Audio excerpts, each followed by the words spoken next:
سب سے بڑی دولت اس کائنات کے اندر اللہ نے کسی کو عطا کی ہے تو وہ یقین کی دولت. حدیث میں آتا ہے مسند احمد میں حدیث میں سب سے بڑی دولت یقین، اور یقین کے بعد معافی. الیقین والعفو، یہ دو چیزیں اللہ کی طرف سے اس دنیا میں سب سے بڑی نعمتیں ہیں. اور قرآن کھلتے ہی یقین کی بات سے اپنا آغاز کرتا ہے، ذالک الکتاب لا ریب فیہ.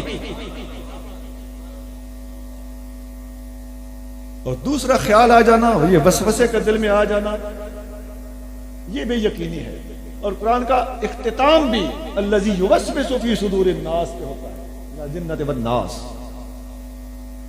قرآن یقین کی دولت سے اپنی ابتدا کرتا ہے اور بے یقینی کی نفی پہ جا کے قرآن اپنی انتہا کرتا ہے. اور یہ اس کائنات کے اندر اللہ تعالیٰ کی طرف سے مخلوقات کے لیے سب سے بڑی دولت ہے. ولیوں کی توجہ یقین کے سوا کچھ نہیں ہوتی.